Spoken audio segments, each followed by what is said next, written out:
صباح الخير وصباح الصحة والسلام عليكم مستمعينا الكرام، أهلا وسهلا ومرحبا بكم معنا في حلقة جديدة اليوم من برنامجكم صحة وسلامة. اليوم بإذن الله الموعد غادي يكون رفقة الدكتور عبد الخالق الرمضاني، متخصص في العلاج بالمواد الطبيعية، واليوم إن شاء الله غادي نجاوبوا على كل أسئلتكم في حلقة مفتوحة، كل ما عنده علاقة بالأعشاب أو اللي عنده علاقة بالزيوت النباتية أو الزيوت الأساسية. فمرحبا باتصالاتكم بمكالماتكم وبأسئلتكم دائما على 05 22 46 72 50 51 أو 52 أو 05 22 88 00 60 61 أو 62. بغيت نقول الأم آية، كذلك المستمعة الكريمة سلوى من مدينة الرباط، العبد الله أيضا والجمال. خليكم معنا في الاستماع، كل الأسئلة اللي بعثتوا بها إن شاء الله احنا غاديين نطرحوها على الدكتور عبد الخالق الرمضاني وتاخذوا الإجابات عليها، لأنه كانوا مستمعين اللي كيسولوا مثلا على مرد الدوش، كانوا كذلك مستمعين بما أنه هذا الموسم ديال جني الزيتون. ما تنسوش أنه كنا خصصنا ليه زوج ديال الحلقات مع الأستاذ محمد أحلمي، متخصص في التغذية الصحية والحمية العلاجية، وتكلمنا على بزاف ديال الأمور اللي هي أساسية في الموسم ديال جني الزيتون، بداية من داك السقاط، يعني كيفاش كنسوسو أو لا كنطيحوا الزيتون، وتكلمنا عليه كيفاش كيمشي المعصرة، وبزاف ديال الأمور اللي خاصنا نردوا لها البال ونكونوا على وعي بها. كانوا فقط مستمعين، البعض منهم كيسولوا على الأوراق ديال الزيتون، خصوصا إلا بغاو يحتفظوا بها من دابا حتى الموسم الماجي، لأنه كيكونوا بزاف ديال الناس اللي كيستعملوها إما مثلا لبعض الأغراض معينة ولا حتى على شكل مثلا منسم يومي كيخلطوه في داك البراد ديال اتاي. فكانوا مجموعة ديال التساؤلات اليوم إن شاء الله غادي نتاخذوا الإجابات عليها. فقط بغيت نقول بالنسبة لكل المستمعين الكرام باش هذا يكون قوس اللي حنا غادي نسدوه، كانوا كيسولوا على المرجان علميا، والوقت اللي كنا تكلمنا مع الأخصائيين عليه علميا ثابت باللي فيه مواد سامة، يعني مادة غير صالحة للأكل بتاتا، يعني فقط باش هذا الأمر يكون واضح عند كل المستمعين الكرام. فالمرجان اللي كيحتفظوا به بزاف ديال الناس في الموسم ديال جني الزيتون وكيستعملوه يعني خصوصا في الكوزينة، فالمرجان ما كيدخلش الكوزينة نهائيا لأنه ليس بمادة غذائية. هذا الشيء علميا ثابت، وبزاف ديال الحالات للأسف اللي كانت تعرضات على الحالات ديال تسممات فقط بسبب المرجان، يعني ما كنستعملوش نهائيا وما كندخلوش الكوزينة لأنه مرة أخرى ليس بمادة غذائية. غادي نذكر المستمعين الكرام مرة أخرى اللي بغاو يتواصلوا معنا في الحلقة ديال اليوم دائما 05 22 46 72 50 51 أو 52 أو لا 05 22 88 00 60 61 أو 62. فمرحبا بكل اتصالاتكم اللي عندها علاقة بالأعشاب، وأيضا كيف ما قلنا بالزيوت سواء كانت نباتية أو لا أساسية. كانوا أيضا مستمعين الكرام اللي كيسولوا على بعض العادات اللي هي خاصة بالخلط ديال بعض الزيوت، خصوصا لما كتكون أساسية والإنسان كيوصل لواحد المقدار معين. كاين مثلا خلطة اللي كيوصلوا لذاك المقدار فيها حتى ل 70 او ل 80 نقطه ديال بعض الزيوت الاساسيه. ففقط بغيت نقولها بالنسبه لكل المستمعين الكرام اللي كانوا بعثوا الاسئله ديالهم باش يعرفوا بلي راه توصلت بالاسئله، وان شاء الله غادي نطرحوها على الدكتور عبد الخالق الرمضاني ويعطينا الاجابات. كانت مستمعه اللي كتسول بالنسبه للحاله ديالها، هي ام مرضعه عندها رضيع في العمر ديالو 3 شهور ونص، واش مسموح ليها او لا؟ فخليك معنا الحلقه ديال اليوم ان شاء الله غادي تسمعي الاجابه من عند المختص من خلال برنامج صحه وسلامه دائما على ميد راديو الإذاعة القريبة منكم. لحظات وغادي نفتحوا باب التواصل. مشكورة سامحة الشوبي غادي تكون كيف العادة في استقبال مكالماتكم. وفاء فائز فوندا مرافقاني في الإخراج، وهذه عفاف ماجد معكم وراء الميكروفون دائما في برنامجكم صحة وسلامة على الإذاعة القريبة منكم ميد راديو. فاصل قصير وراجعين، خليكم معنا. ورجعنا دائما على ميد راديو الإذاعة القريبة منكم وبرنامجكم صحة وسلامة. اليوم حلقة مفتوحة مع الدكتور عبد الخالق الرمضاني. صباح الخير دكتور، أهلا وسهلا بك معنا.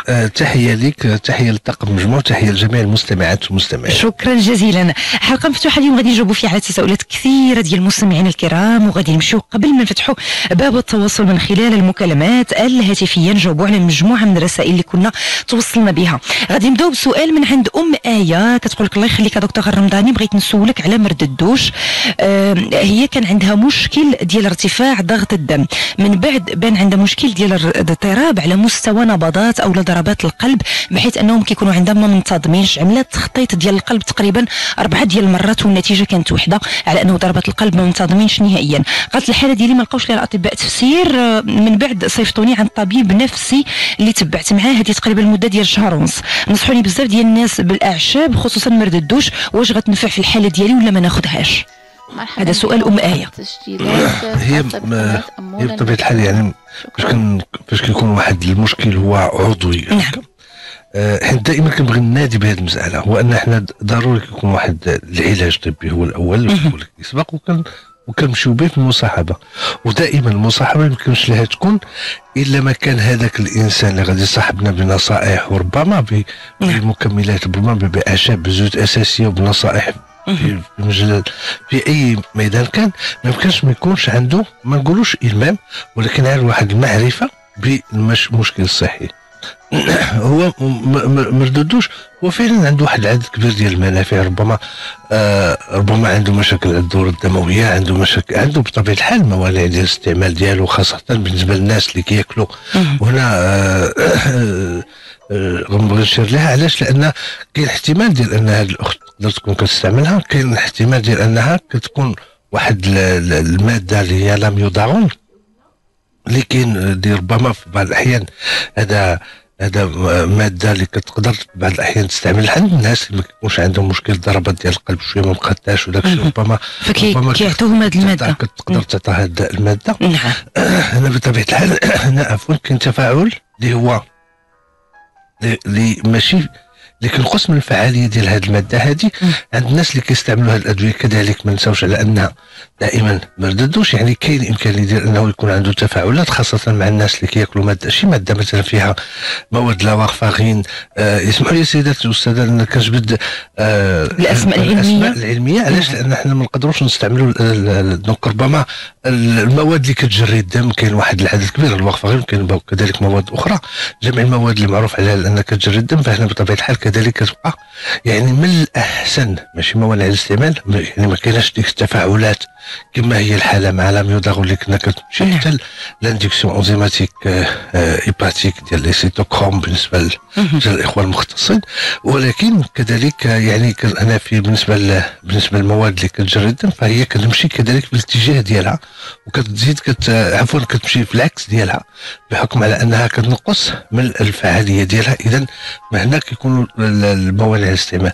كاين بعض الحويجات حنا اللي نقدروا نستعملوها اللي قريبه في الفعاليه، خاصه ملي كيكون مثلا خليط مثلا ديال النعناع الصوفي مع التيول اللي هي زيزافون، عندهم ذاك البعد المهدئ، وذاك المهدئ هذيك هذه الفعاليه هذه ديالهم ما كتكونش غير على النفسيه، على كتريحنا، كتعطينا واحد الحاله ديال ماشي ارتخاء، ولكن نفسيا كنرتاحوا بزاف، لدرجه ان حتى بالنسبه للناس اللي عندهم مشاكل ديال الارهاق اللي هو كيكون ثانوي، يعني تابع لواحد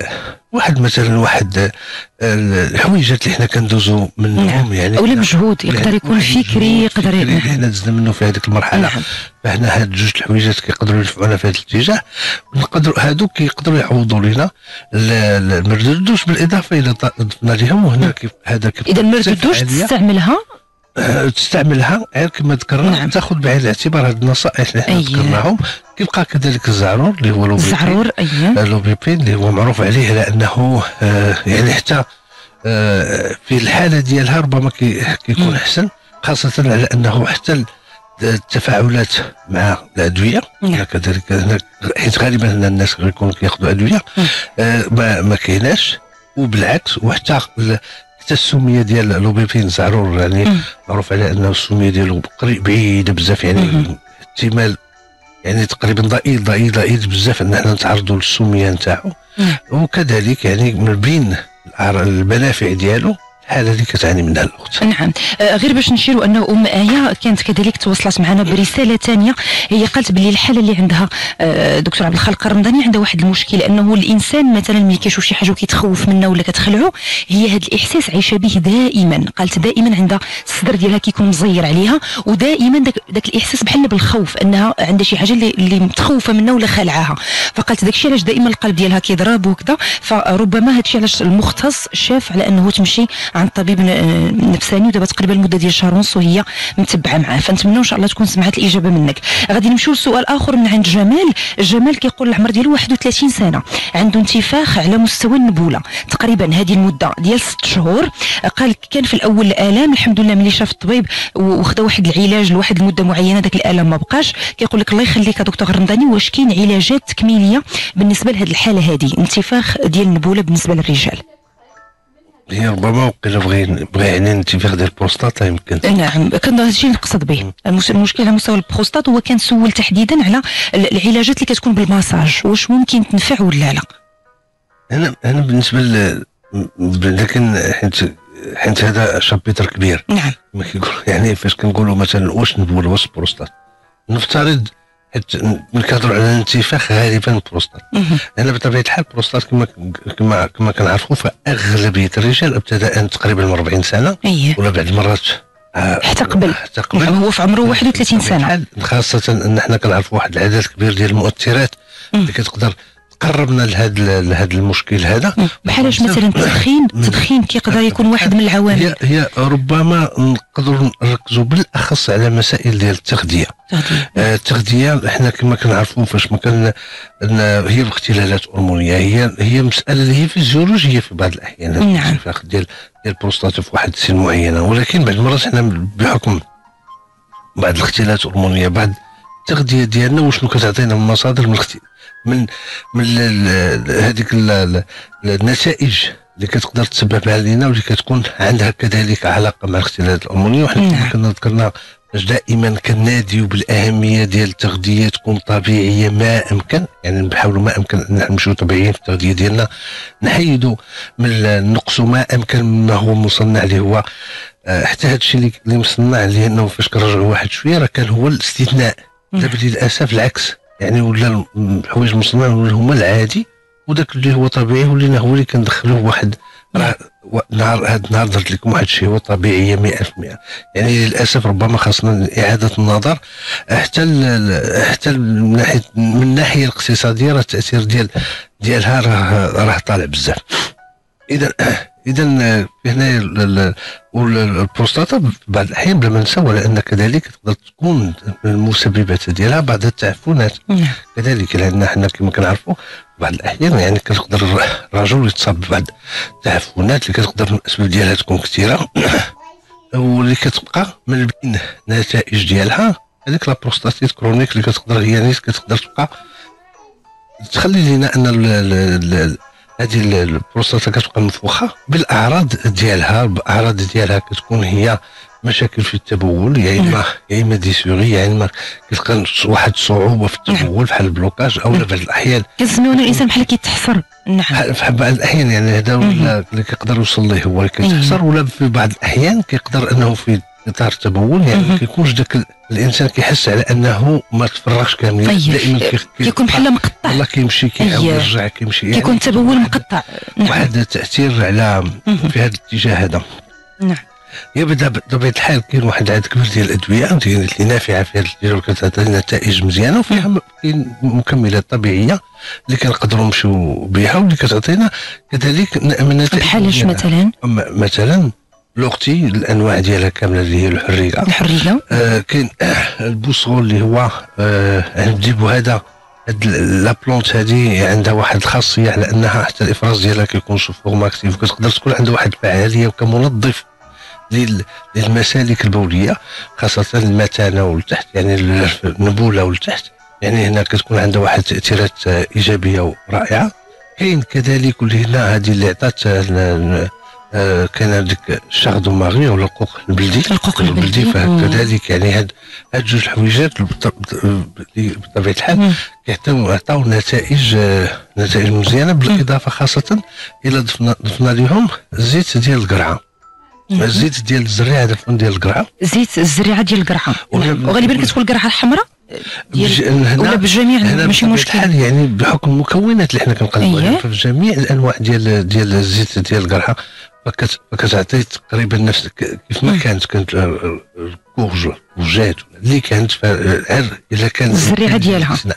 حنا عندنا ديك الخاصيه ان حنا هي الزريعه الحمراء الكبيره اللي حنا القرعه الحمراء. نعم. فهي معروف عليها انها ما كتعطيش بزاف ديال الزيت، يعني ما كانت ديك الحبيب اللي كتكون الوسط حتى هي كنشوفوها كتكون صغيره. حتى يعني هادشي علاش كنصحوا زعما الساده عفوا انهم مزيان انهم يدخلوا في العاده ديالهم تناول واحد الكميه ديال الزريعه البيضاء خاصه الزريعه ديال القرعه الا ما كانش. هو كيقول لك عموما مفيده لصحه الرجل. هي بطبيعه الحال لان خاصه في هذا الاتجاه هذا وكتعطي نتائج، يعني كتعطي واحد التحسن ديال الاعراض. هنا بطبيعه الحال حنا كيهمونا الاعراض، يعني لي سين اللي الانسان كيعاني منهم. هنا كتكون واحد التحسن اللي كيكون نوطابل بهاد الحوايج اللي حنا ذكرناهم.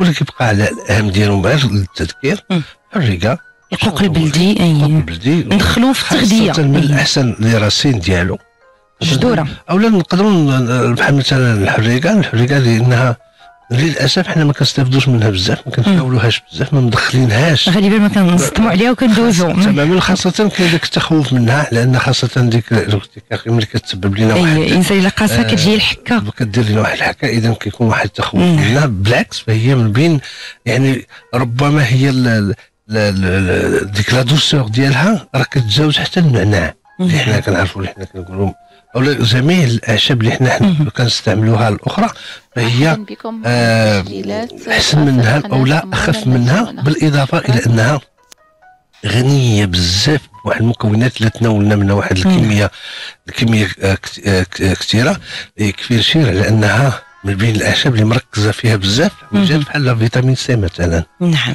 غادي نمشيو دائما وغادي نفتحوا باب التواصل مع المستمعين الكرام، ولكن قبل غادي نتوقفوا مع فاصل اعلاني قصير وراجعين في حلقه اليوم من برنامجكم صحه وسلامه. بقوا معنا.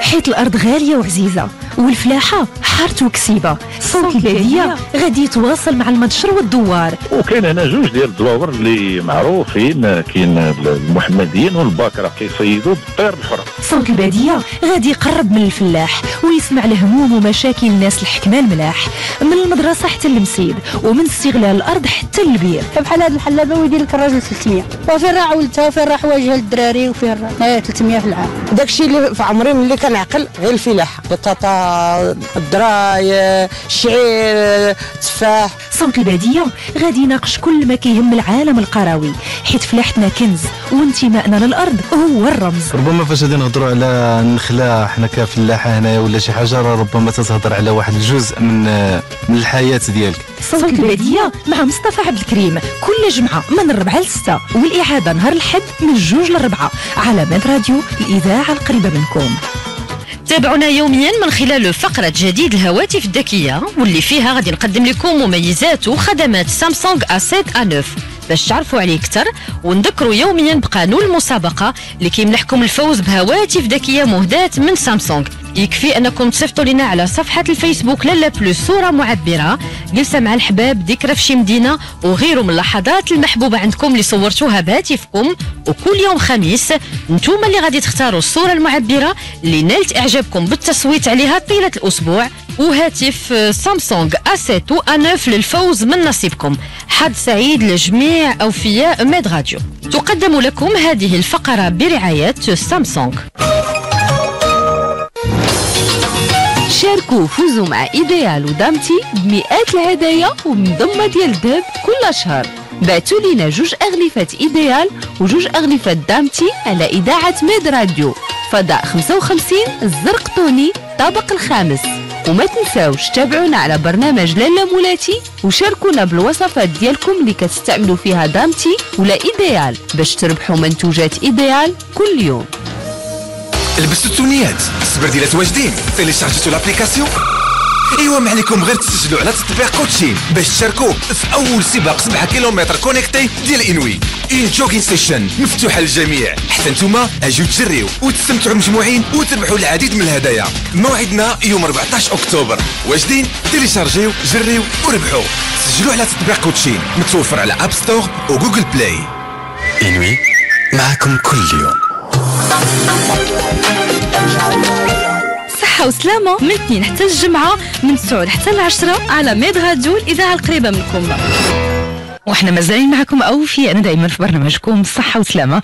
غادي نمشيو عندنا نستقبلوا المكالمات ديال المستمعين الكرام، ومعنا يسرى من المحمدية. صباح الخير يسرى. صباح الخير، عساكي عساك. مرحبا بك. الحمد لله يسرى. الحمد لله. الدكتور رمضاني كلشي بخير. مرحبا لك. الله يجازيكم بخير على هذا البرنامج. العفو بزاف. العفو يسرى، هذا واجب. عفاف، شكرا. مرحبا بك. الله يخليك. بغيت نسول الدكتور. اييه. انا حامله في الشهر السابع. اييه. وعندي فقر الدم. نعم. ونصحوني بشرب الكركدي. الكركدي اييه. واخا. بغيت نعرف واش نقدر نشربو دابا ولا لا. نعم. ونفس الشيء عندي وليد عنده 6 سنين حتى هو عنده فقر الدم، واش يقدر يشربو ولا لا. نعم. بغيت نسول الدكتور على المقادير وانا واش نقدر نشربو ولا لا في هذه الفتره. اييه. وكتاخدي، اسمحي لي يسرى، كتاخدي شي علاج، كتاخدي شي ادويه؟ ناخذ هذاك الاقراص ديال فقر الدم والحمض الفوليك. اييه. اييه. واخا يسرى. ولكن كيديروا لي هذا القبط اييه. مشكل ديال القبض. ما كاينش مشكل بزاف عندي. نعم. فويلا كان الدكتور رمضاني يفيدني. الله يجازيكم بخير. واخا على الراس والعين. شكرا لك يسرى، توصلتي معنا من المحمديه، ونتمنوا لك ان شاء الله ولاده سهله يا رب ان شاء الله، والصحه لكل مولود وللمولوده اللي كتسنيها. شكرا لك يسرى. اذا تفضل دكتور عبد الخالق الرمضاني. يسرى حامله في الشهر ديالها السابع وكتعاني من فقر الدم. قالت نصحوها بعض الناس انها تاخذ الكركدي، واش مسموح في الحاله ديالها ولا لا؟ الكركدي اللي هو البسكوس هو بيان سور تقدر تستعمل، ولكن نبغي نصحح واحد المغالطه. هو البسكوس هو فعلا ربما فيه واحد الملونات، واحد لي فلافونويد هما كيعطيو هذاك اللون ديالو اللي هو غالبا كيميل للحموره. هادشي علاش مشاو على انه يعني اللي هو هذه معلومه شائعه اللي هي انه كيفيد فقر الدم. نعم. هو شنو هو فقر الدم؟ فقر الدم هو يعني بالعاميه معروفه كيكون لك نقص ديال الماده ديال الحديد. بمعنى ان حنا ملي كنقلبوا في ديك لانيميغاسيون فورمي سونغين كنلقاو واحد لانيميا كنلقاوها اللي واصل فايت هابطه على واحد المعدل، يعني كنلقاوها كنبداو في الحضاره تقريبا في التعامل معها ابتداء من 11 وحنا هذا كيبدا نبداو نفيقوا فيها. ولكن المسببات ديالها كثيره بطبيعه الحال، حيت كتكون عند كثير عند المراه الحامل، كتكون في بعض الاحيان عند الناس اللي عندهم بعض الالتهابات. يعني كاين واحد العدد كبير ديال الحويجات او الناس اللي عندهم مرحبا بكم على التسجيل شي مشكل صحي اللي كيخلي على انهم كيفقدوا الدم ولو بكميه قليله ولكن مسترسله. يعني كاين واحد العدد كبير ديال المسببات اللي كتقدر تسبب لنا بلا ما نهضروا على المشاكل ديال الدم اللي هي المشاكل ديال الصناعه ديال الدم بين قوسين. يعني كاين واحد العدد كبير ديال المسببات. هنا عند المراه الحامل نبغي نشرح واحد المساله بسيطه، هو ان المراه الحامل في اطار هذيك 9 شهور يعني كتكون عندها خاصه تكون واحد المخزون ديال الجرامات ديال الحديد تقريبا 8 غرام ولا اكثر شي حاجه هكا. يعني غادي تبغي تكونها للطفل ديالها. يعني عندها المخزون ديالها والمخزون ديال الرضيع، يعني التغذيه ديالها ولا الامتصاص بالاخص كنبغيو نركزوا على الامتصاص ديالها خاصو يكون يمكنها بتقريبا بحال هنايا. بالنسبه للحديد نقدروا نقولوا على انها خاصها تاكل على قبل 2 الناس. نعم. يعني ولكن راه ما كاينش على الحديد، كاين حتى لاسيد فوليك اللي هو معروف على انه البيطانف ولا الفولات.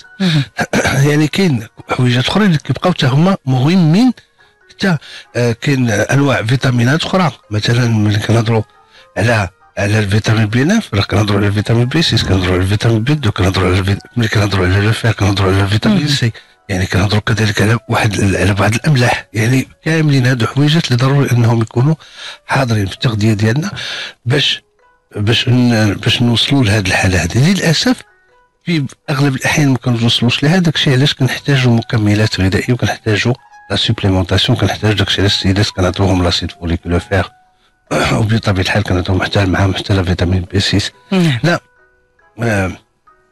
هنايا بطبيعه الحال يعني بالنسبه للاخت يعني الهيبسكوس مزيان، فيه منافع يعني مضاد الاكسده، فيه واحد المنافع اللي هي كبيره بزاف وما كيأثرش على الحمل ديالها ولا على الجنين، ما عندوش تاثيرات على الحمل ديالها ولا حتى على الطفل ديالها. تقدر تعطيه ليه. اما هو في التغذيه ديالها شحال ما كانت قبيله هضرنا على الحريقه، فالحريقه هي مصدر مهم ديال لا فيتامين سي وكذلك حتى واحد الكميه مهمه ديال الحديد اللي خلطنا. يعني واحد كيطرح سؤال بزاف دكتور غرنداني حتى على الفوه كذلك ممكن تفيدها الفوه كمرأة حامل. الفوه حتى هي عندها واحد القيمه غذائيه كبيره، ولكن ما كتمكنهاش من جميع الحاجه ديالها. حيت الا كان الانسان العادي تقريبا محتاج واحد 10 ملغ ديال الحديد في اليوم، وربما كتفوت وربما كتوصل يعني كتختلف من المراه للرجل، كتقدر 15 ملغ ولا بحال هكا، ولكن كتختلف كذلك حتى على حساب الحاله ديالنا. يعني الانسان فيه الانيميا الذات ديالنا، لان هنا كيدخل فيه حتى واحد الهرمون اللي كيتفرز من الكبد، هو كيحدد لنا هذا السقف ديال الامتصاص على حسب اشنو حنا محتاجين. المراه الحامل هذا السقف ديال الامتصاص كيطلع، يعني هذه مساله اللي هي فيزيولوجيه من عند الخالق سبحانه وتعالى. يعني هنايا واش هذا الشيء اللي كنمكنوها منه كامل كتمص ولا يعني كتمتص منه داك الحال الكميه واش كتستافد منه ولا اللي هي خاصها. ملي كتمتصها خاصها كيفاش غتستعملو. هنا بطبيعه الحال فين كيدخلوا انها التغذيه ديالها ما كاينش على الحديد بوحدو، ما كاينش على لاسيد فوليك بوحدو. راه داكشي علاش كنركزوا دائما على ان جميع المكونات الغذائيه حاضره. داكشي للاسف التغذيه ديالنا ما كتبقاش كتمكننا من الحويجات. داكشي علاش كنركزوا على نمشيو ما امكن الحويجات الطبيعيه. نعم. بالنسبه للحاله ديال الوليد ديالها كذلك 6 سنين، في عمره 6 سنين وكيعاني من فقر الدم، واش يقدر ياخذ الكركدي ولا لا؟ يقدر ياخذوا، ولكن كاين واحد الكميه شحال تقريبا؟ ماشي مشكل الكميه، هي راه ملي كنبداو نشربوا منه راه كما ذكرت راه هو ما يعني كمشروب، وغالبا كيديروه كمشروب يعني بواحد كيشدوه غالبا كيصوبوا البودره ديالو، غالبا كيديروا بها هذه كيخلطوا مع الماء. بحال شربتي واحد المشروب بحال العصير صوبناه في الدار، يعني يقدر يتناول من 1 2 3 الكيسان بدون اي تخوف. ما هو اللي كنبغي نركز ليه هو ان الانيميا ولا فقر الدم عند الطفل هي بطبيعه الحال دائما خاصها واحد سميتو واحد انونكيت، واحد البحث. علاش؟ حيت في بعض الاحيان كتقدر تكون هذا فقر الدم هو ماشي هو السبب، حيت ماشي عادي ان الطفل ياكل عادي يعني جميع المكونات الغذائيه كياكلها وكيدير لنا الانيميا. يقدر تكون واحد المشكل اللي كيخبي لنا شي مشكل اللي مزيان ان حنا نقلبوا عليه، منه اللي هو كثير بزاف، ولا زانتوليغونس ولا عدم تقبل ديال بعض المكونات الغذائيه، بالاضافه لذلك كاين مسببات اخرى. نعم. غادي نمشيو المره من بعد يسرى من المحمديه في مكالمه اخرى. ناخذ معنا زهيره على الخط من واتزم. مرحبا بك زهيره.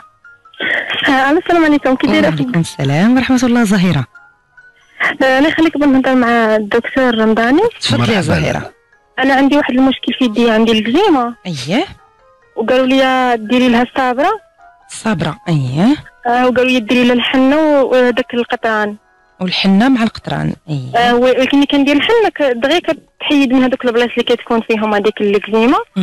وفاش درت هذيك الصابره في الجلده الفوقانيه ديال يدي ناضوا لي حبوب. اذا هذا الشيء راه ماشي يلاه كتسولي غلي، انت راك جربتيها زهيره؟ درتي الصابره والحنه والقطران اللي يدك؟ درتهم ولكن ما عطاتش شي نتيجه، وما عرفتش دابا شنو ندير. والمشكل ما عرفتيش السبب الكزيمه منين جاتك؟ ما عرفتيش شنو السبب؟ جاتني من دوك السوائل ديال التنظيف، مواد التنظيف. هما اللي يصبوا لي هذيك وما كتحاوليش دابا مثلا تبغي تغسلي الماعن ولا تصبنيه ولا كتحمي يديك، ما كتحمليش مثلا ليكات ولا؟ انا ما بقيتش كنستعمل هذوك السوائل، ولكن غير المساحيق الاخرين هما اللي كنضطر انني نستعملهم في الشقه اللي كندير في الدار. هي غاديه كتدرع في يدي وانا خايفه بزاف، كيقولوا لي غادي غادي ما تبقاش تحيد لك من يديك وهذه نعم نعم.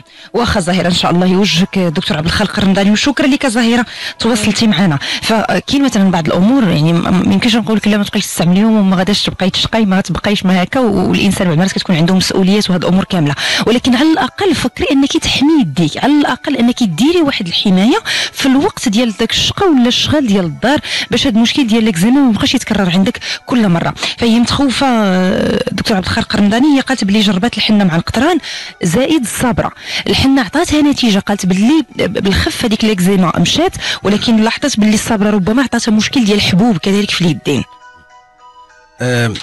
هي بطبيعه الحال فاش كتكون مثلا واحد الاكزيما دو كونتاكت ديال شي حاجه، هي بطبيعه الحال اول حاجه كي خاصنا نديروها هي ان حنا نتفاداو الكونتاكت مع هذيك الماده اللي كتعطينا الاكزيما.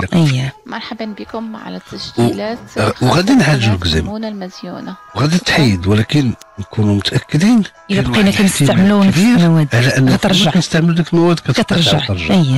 هنا بطبيعه الحال يعني الانسان كياخذ واحد ضروري ياخذ واحد الاجراءات، ضروري ياخذ واحد القرار، ضروري ياخذ مثلا يعني اعاده النظر في بعض العادات، مثلا الغسيل يكون بواحد شي حاجه اللي هي واقيه، وحتى هذيك الحاجه اللي واقيه ناخذوا شي حاجه اللي بطبيعه الحال اللي ما كتسببش لنا في هذيك الاكزيما، حيت كاين واحد هنا بحال ماده اللاتكس مثلا اللي كاينه في الليغات، كاينين سيدات اللي داروا الليغات كيتصابوا بالاكزيما. هنا غالبا يعني كنطيحوا في هذه الحاله هذه. اذا مزيان انهم يبحثوا كذلك حتى الماده او الحويجه اللي غادي يخدموا بها اللي ما غاداش تسبب لهم في هذه الاكزيما. لان بطبيعه الحال يعني الحنه معروف عليها انها مهدئه، لكن مهدئه بواحد الشكل اللي هو سريع فيما يخص الاكزيما. هنا بطبيعه الحال يعني كاين علاجات، وكاين حتى من الناحيه الطبيعيه كاين للاسف كاين واحد لا بلونت هنديه ما كاينش متوفره في المغرب، ولكن كنقدروا نعوضوها ببعض بشويه بالنسبه بواحد النسبه باعشاب اللي كتشبه ليها، وخاصه بالزيوت الاساسيه. بحالاش مثلا هنا كندير واحد الماده دهنيه على الاختيار ديالها، زيت العود، زيت الاركان، زيت اللوز، يعني الزيت اللي متوفر عندها ولا الزبده ديال الكاريتا اللي متوفر عندها. وبطبيعه الحال يعني كنضيفوا ليه بعض النقاط ديال الزيت الاساسي. كيبقى الزيت الاساسي اللي متواجد واللي يخدم مزيان في هذا الاتجاه هذا هو الزيت الاساسي ديال الخزامه. وملي كنهضر على الخزامه بالانواع ديالها كاملين، يعني كاملين كتقدر تنفعنا في هذا الاتجاه هذا، وكنعطينا في هذا الاتجاه هذا وكتعطينا نتائج مزيانه. يعني ونتفاداو بطبيعه الحال حنا دائما كنا فاش كنبحثوا في التاريخ ديال الاستعمال ديال القطران بطبيعه الحال دائما كنا كنلقاو على انه كان الاستعمال ديالو عند جدودنا، يعني ملي هما جدودنا هما مواليه ما عمرهم ما كانوا كيستعملوه في لا في التجميل لا في الاناءات. يعني هذه راه ما عمر القطران ما كان عندهم داخل الدار، كانوا كيستعملوه على برا بغرض انهم كيبعدوا مثلا هكذا الافاعي ولا مثلا شي حناجه ولا شي كان طارد مثلا لهذه الزواحف. يعني حتى الناس مثلا اللي هما عندهم تواصل مع هذه الحالات هذه، هنايا الرحال دوك هنا بين قوسين الرحال والكرم، يعني هذه مسائل اللي عايشناها في الصحراء المغربيه مع يعني داك عشنا تاريخ ديال المغرب الاصيل. يعني كاين باقي هذه العادات ديال الاستعمال ديال هاد الحويجات هذه، خصوصا انه الليل مثلا كيقضيو غير هكذا في الخلاء او لا، فكانوا كيدوروا بهم داك القطران باش حتى حاجه ما كتقيسهم بالبين، ولو انهم هما كياخذوا واحد الاحتياطات اخرى وكيجتهدوا فيها كل مره، لانهم هذه مساله هما من ناحيتهم. حتى في بعض الاناءات كنلاحظوا على انه في بعض الاناءات يعني البلاصه اللي كيكون فيها الماء كيكثروا فيها الخوابي وداك الشيء. في التحت ما كيديروش الفوق، كانوا كيديروا في التحت وفي البرا وداك الشيء هذا في الاصل. فاش من بعد ولا داك ولات الاجتهادات ولينا كنبقاو لداخل. اذا مهم هذه المعلومه راه مثلا بالنسبه لتجميل الشعر او لا الاجداد ما كانوش كيستعملوه مثلا ولا الجدات لشعرهم او لا، ولكن في الميدان الصيدلي يعني الصيدلاني فتم الاستخلاص ديال بعض المكونات اللي نافعه فيه اللي كاين الامكانيه للاستعمال، حيت هو فيه مكونات اللي نافعه، كاين فيه بعض المكونات ضاره اللي فيها واحد الدرجه ديال الخطوره، وكاين بعض المكونات اللي خطيره اللي من الاحسن نتفاداوها. اذا هذا الشيء علاش كنلقاو في بعض الحويجات اللي فيهم شامبوان الويل دو كاد، يعني راه فيه مكونات ديال هذا ديال القطران. نعم. بالنسبه للعشبه ديال الصابره، بالنسبه للعشبه ديال الصبره هي مضاده للالتهاب، ولكن ما غتفيدهاش بزاف كما ذكرت. هي اصلا هي حسات على انها بحال كدير منها واحد النوع ديال الحساسيه، اذا من الاحسن ان ما تستعملهاش، ان تفاداها. نعم. غادي نمشيو دائما نتواصلوا مع المستمعين الكرام من بعد زهيره من واتزم. هذه المره معنا خديجه على الخط من مدينه الدار البيضاء. مرحبا بك خديجه. صباح الخير لاله. صباح النور، مرحبا خديجه. الحمد لله. داير رمضاني. مرحبا لاله.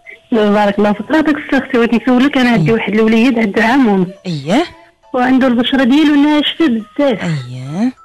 بحال دابا في البرد بحال خاويه عليه الدقيق. اييه. نعم. كتقشر، كتكون مقشره فيها القشور. بحال بغات تشق، ولكن هي كتحسي بديك الجليده بحال ما عرفتش كيف نشرح لك. المهم هي ناشفه بزاف. ناشفه. اييه. الله يعطيك الصحه. استعملت ليه زيت اركان خضر. اييه. ملي كندهن ليه كيبان الحبوب دابا. كيقولوا عنده حبيبات. نعم. عنده حبيبات. نصحوني الناس بزبده الكاليتي، وما عرفتش الله يعطيك الصحه بغيت نسول السي رمضاني واش تستعمليها ولا لا. واخا واش نستعملها ولا لا. ولا كان ممكن الله يجازيك بخير واحد السؤال اخر. اييه. عندي بنيه هي عندها 14 سنه وبان لي فيها واحد الطاج ديال البرص. اييه. ديتها للطبيب، اكدت لي الدكتوره ديالنا راه برص. اييه. راه برص في الجهه ديال رجليها من الفوق. اييه، في الرجل من الفوق. استعملت له التريتمون اللي عطاتني، غير هو عطاتني واحد الفوانيت كتاخذ الدريه. اييه. دابا مده 6 شهور بين فيها الحبوب في وجهها. بحال هذاك الحمد لله داك الشيء توقف، الله اعلم من 6 شهور دابا ما نقز نتا بلاصه.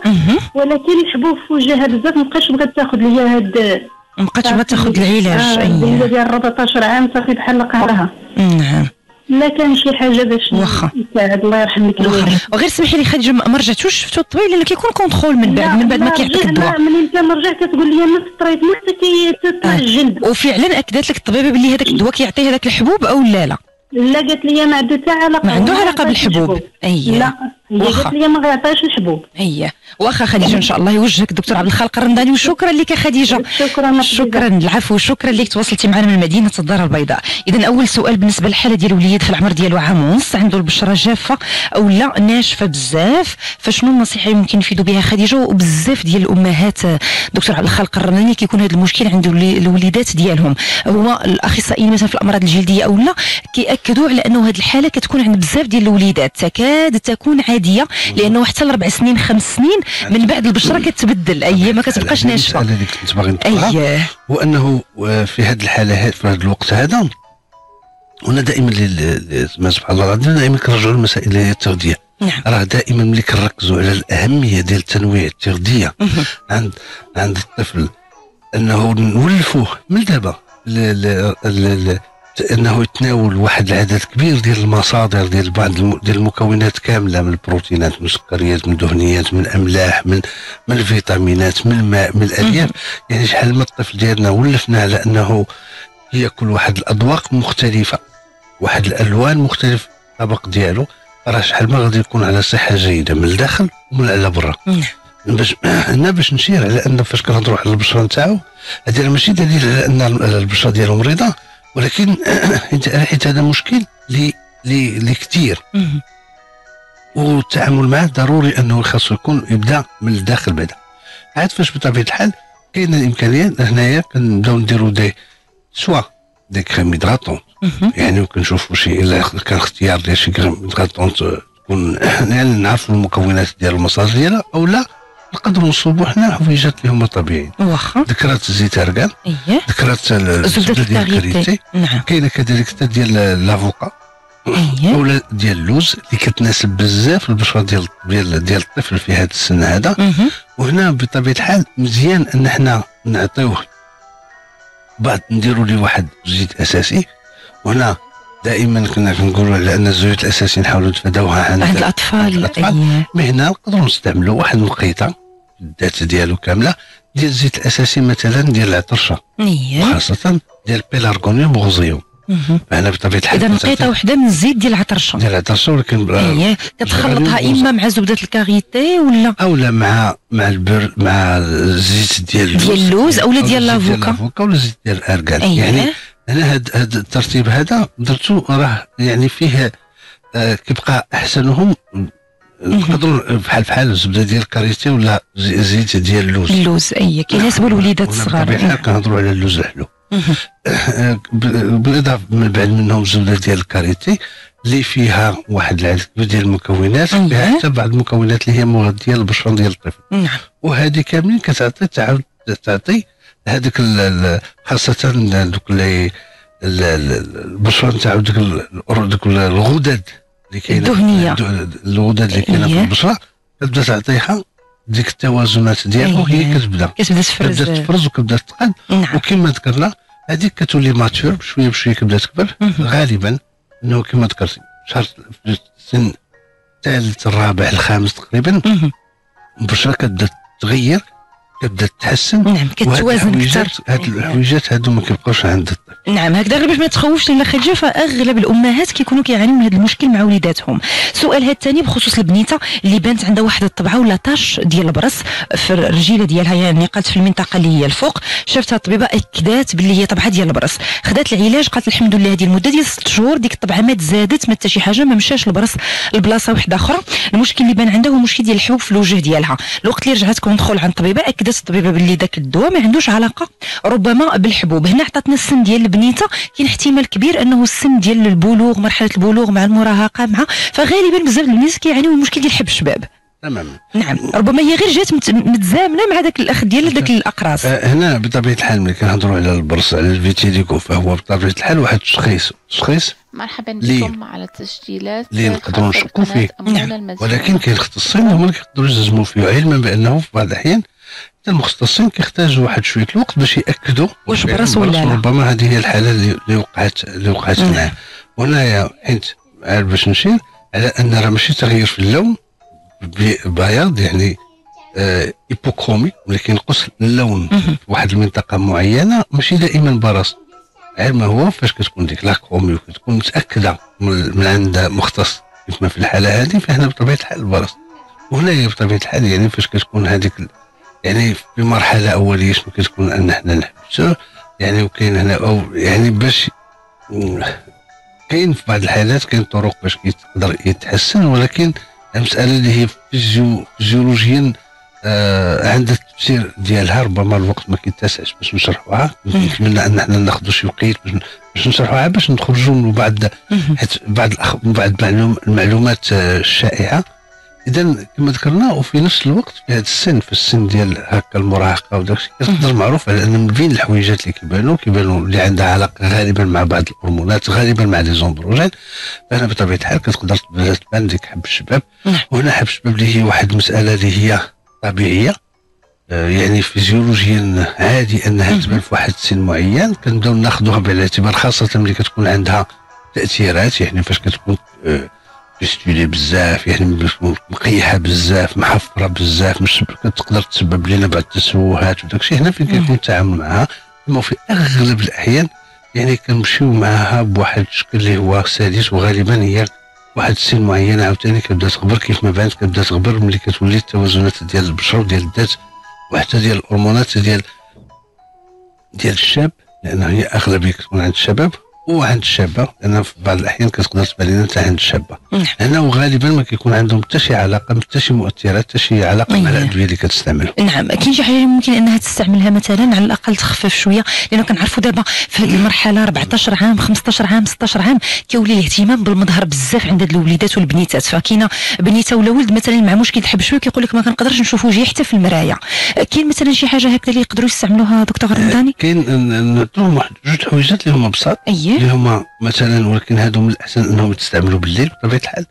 يعني بلا باش ما نصعبوش عليهم نعطوهم شي حاجه سهله. وهنا بطبيعه الحال من الاحسن ان حنا الوجه هذا دوك من الاحسن ان حنا نستعملوا زيوت اساسيه. يعني في الوجه تقريبا واحد جوج ولا 3 نقيطات ديال الزيت الاساسي ديال الحامض ديال السيتروس ولا ديال الخزامه. الحامض ولا الخزامه؟ زيت الحامض او الخزامه؟ زيت الحامض احسن، وزيت الخزامه بطبيعه الحال كاين زيوت اخرى اللي عندها فعاليه اكثر. ماشي يخلطوه مع زيت ديال الارغان، يخلطوه مع زيت الارغان، زيت ديال اللوز اللي متوزع عندهم، يدهنوا به الوجه في الليل. هذه بطبيعه الحال اللي ما كانوش فيها تعفنات، اما اذا كانوا فيها تعفنات فمن الاحسن انهم يستعملوا فوق من هذوك الحبيبات الزيت الاساسي ديال شجره الشاي ولا التيتري ولا ميلانوكالتيرنيفوليا. نعم. يعني هادو مع الزيت النباتي ديال الاركان. شكرا جزيلا لك الدكتور عبد الخالق الرمضاني متخصص في التغذيه والعلاج بالمواد الطبيعيه. شكرا جزيلا لك. مرحبا. احنا وصلنا لنهايه حلقه اليوم من برنامجكم صحه وسلامه، وغدا باذن الله غدا تكون حلقه اخرى وحلقه مفتوحه رفقه الدكتور عبد الله مرتقي طبيب متخصص في الامراض الجلديه الشعر والاظافر. لكم اطيب وارق تحيه من عفاف ماجد رفقتكم وراء الميكروفون. شكرا لوفاء فائز فندا كانت معايا في الاخراج، وسميحه عشوبي مشكوره كانت في استقبال مكالماتكم. بقيت اوقات طيبه وممتعه قضوها دائما رفقه برامج الاذاعه القريبه منكم ميد راديو. الى اللقاء.